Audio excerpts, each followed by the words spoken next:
monde, on se retrouve aujourd'hui pour une rotation de la magie. Eric Chien, ça faisait longtemps. Récemment, l'émission America's Got Talent All Stars a réuni tout un tas de finalistes et de gagnants des émissions précédentes. Voici le tour présenté par Eric Chien. Une rose, 2 pétales. L'un des pétales se transforme en pièce. La dite pièce disparaît et réapparaît 2 fois de suite.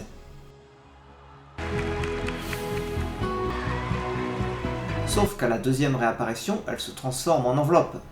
Elle contient des cartes vierges. En un tour de main, elles sont maintenant imprimées. Ah non, la quatrième a foiré. Il en faut peu à Eric Chien pour corriger le tir. Le deuxième pétale se transforme en une 5e carte. Eric s'en sert pour faire apparaître une autre pièce, mais ça ne suffit pas. En un balayage de la rose, 3 pièces supplémentaires apparaissent en un éclair.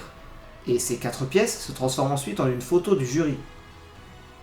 Eric conclut en faisant apparaître un vase pour y mettre la rose. Franchement, on peut pas nier qu'Eric est un exemple de maîtrise, tout est millimétré et savamment calculé.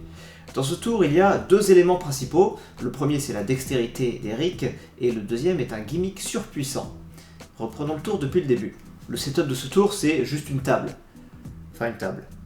C'est plutôt un méga bloc, et c'est normal vu l'artillerie qu'il y a dedans. Cet objet est l'une des variantes d'un gimmick ultra connu utilisé pour réaliser un tour qu'on appelle Coin Matrix, la matrice à pièces. Le principe du tour repose sur des téléportations de 4 pièces aux 4 coins de la table, sous couvert de cartes à jouer. Alors il existe des variantes qui n'utilisent pas de gimmick, où les cartes servent à transporter des pièces discrètement, mais aussi des variantes avec des effets plus impressionnants qui utilisent le gimmick. Le principe à chaque fois est que les objets qui apparaissent font partie intégrante de la table. Chacun de ces objets a 2 positions, une position cachée et une position déployée. Quand ils sont en position cachée, ils sont dans la table et souvent pliés en 2. Quand ils passent en position déployée, ils sortent d'une fente et se déplient. Tout le secret réside dans la fente. Je suppose que c'est vrai dans d'autres cas aussi. Bref, ces fentes sont hyper discrètes et les objets qui en sortent sont hyper fins et c'est pour ça que c'est souvent des pièces. Les mécanismes qui permettent le déploiement et la dissimulation sont souvent contrôlés par des pédales au pied du meuble. Et l'action de déploiement et de dissimulation est souvent ultra rapide, presque imperceptible à l'œil nu. Le premier effet est la transformation d'un pétale de rose en pièce de monnaie. Et là ça nique tout ce que j'ai dit juste avant, parce que j'ai expliqué que les objets faisaient partie de la table et pouvaient donc apparaître et disparaître mais pas se transformer. En fait, c'est une utilisation ingénieuse du gimmick qui est faite. Le pétale fait bien partie de la table, et il va être aspiré par le côté, et pas par le centre et plié en 2, vu que c'est un objet souple. La pièce, elle, est en dessous du pétale, mais c'est pas un objet du gimmick, c'est une vraie pièce qui est simplement posée. Donc c'est juste la disparition du pétale qui va permettre l'apparition de la pièce. Le mécanisme déclenché va aspirer le pétale d'un seul coup, et la pièce va apparaître. Ça revient à faire un effet de transformation. Le coup des objets pliés en 2, c'est surtout pour faire apparaître et disparaître des objets solides. Pour un pétale qui est souple, c'est pas gênant qu'il soit juste aspiré sur le côté sans être plié, d'autant qu'il ne réapparaîtra pas par la suite. Mais cette astuce du pétale au-dessus de la pièce est indispensable parce que la pièce va être utilisée juste après pour le tour. Donc ça doit être une vraie pièce. Le seul petit risque de cette astuce, c'est que si on regarde le pétale, vu qu'il est posé sur la pièce, il est un petit peu surélevé. Donc si on fait attention à ça, on peut finir par se demander pourquoi c'est le cas. Mais ce risque est complètement annihilé par le fait que cet effet est le tout premier du tour. Abandonnons un peu le gimmick et passons à la partie dextérité du tour. Eric Chien va utiliser une technique d'empalmage très particulière pour la manipulation des pièces.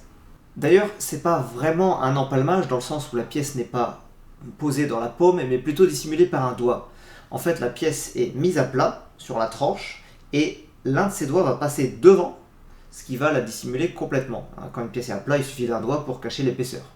Le doigt en question, c'est son annulaire, et il va juste l'enrouler autour de la pièce pour la garder calée comme ça dans sa main. Le plus impressionnant, c'est la vitesse à laquelle il effectue cet empalmage. Regardez, ça dure qu'un instant. Et là où cette technique est super pratique, c'est qu'elle n'utilise qu'un seul doigt, donc les autres peuvent encore bouger indépendamment, et peuvent aussi se placer en accord avec l'annulaire pour donner une position de la main qui reste naturelle. Après avoir fait la première disparition, la pièce est dans sa main droite, et il va la poser dans les doigts de sa main gauche, qui sont un peu repliés comme ça. Et une fois qu'elle est posée dans les doigts, il n'a plus qu'à déplier ses doigts pour faire apparaître la pièce à nouveau. Il l'a fait disparaître une deuxième fois, exactement de la même façon qu'avant. Il la fait réapparaître dans l'air, rien de particulier, c'est comme pour n'importe quel empalmage, il va prendre son pouce pour faire sortir l'objet de la position d'empalmage et faire comme si il le saisissait en plein air. Le truc à noter, c'est que pendant qu'il fait ça, sa main gauche passe sous la table, et on sait tous très bien ce que ça veut dire. Ça veut dire qu'il va récupérer un objet, en l'occurrence une enveloppe rouge. Quand il la récupère, l'enveloppe est d'abord sur la tranche et dissimulée par son bras gauche. Il va la faire apparaître simplement en la redressant, et ce faisant, il va faire un troisième empalmage de la pièce pour la faire disparaître à nouveau. Comme ça, il va donner l'impression que la pièce se transforme en enveloppe. Il va ensuite poser sa main sur le bord de la table pour pouvoir pousser la pièce vers l'arrière, où elle va tomber dans un compartiment en toile sans faire le moindre bruit. On arrive à la partie avec les cartes. Comme d'hab, pour ce genre d'effet, on a un tas ordonné.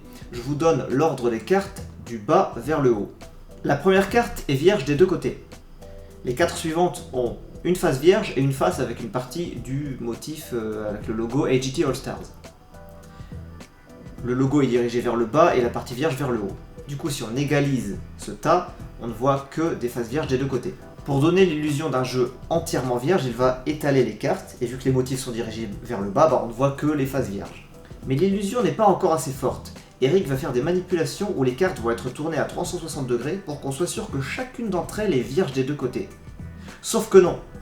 On va regarder attentivement ces mouvements pour se rendre compte qu'il nous montre à chaque fois le dos de la même carte. On a l'impression qu'il prend à chaque fois la carte du dessous, qu'il lui fait faire un 360 et qu'il la pose au-dessus.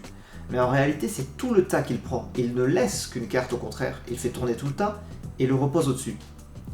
Du coup, dans les rotations, c'est toujours le verso de la carte du fond qu'on voit. Donc avec ces manipulations, il nous montre exactement la même chose qu'avant, c'est-à-dire 4 rectos vierges et un seul verso vierge. Mais il nous fait croire qu'il nous en montre plus.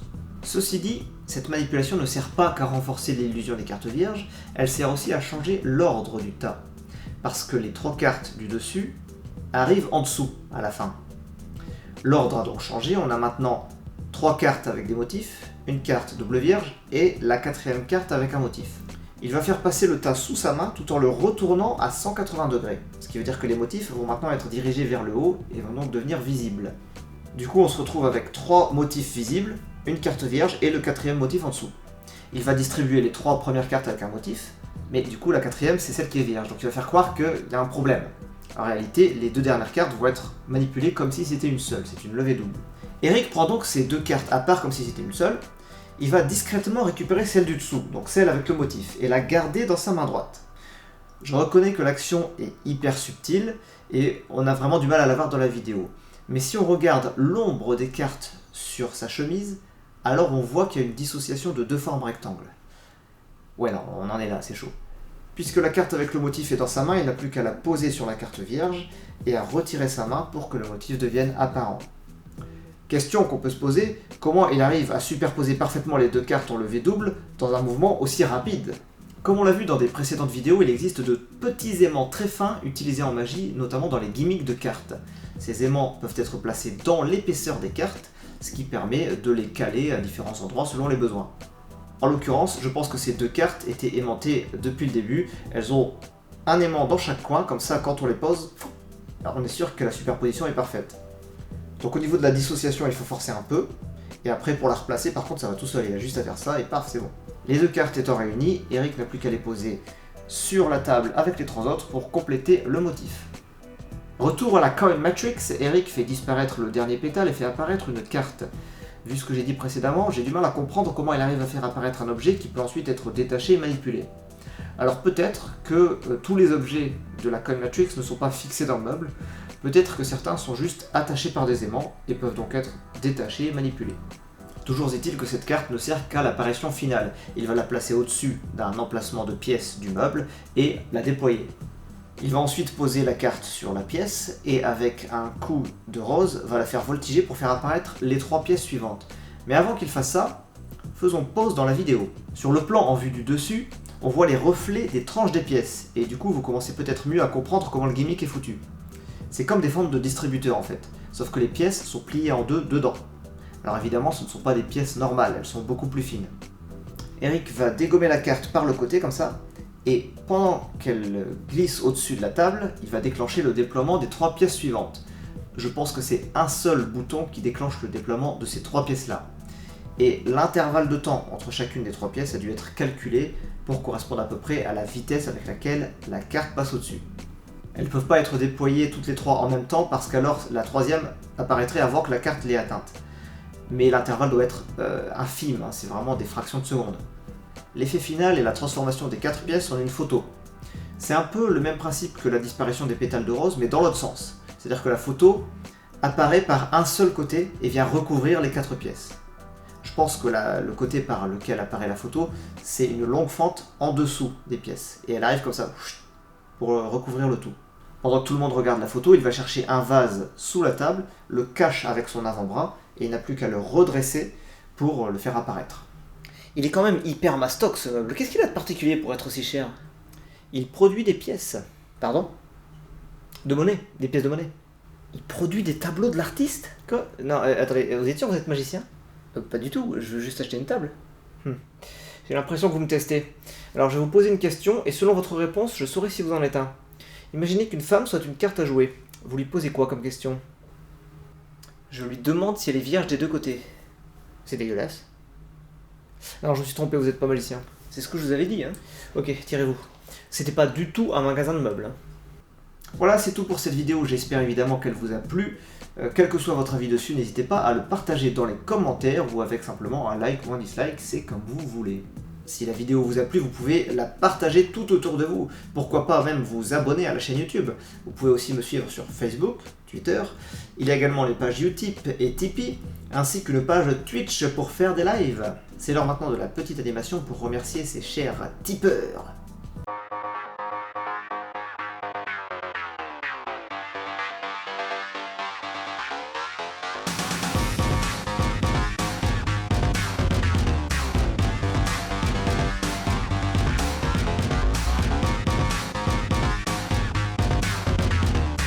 Et je n'ai plus qu'à vous dire un plus pour la prochaine vidéo.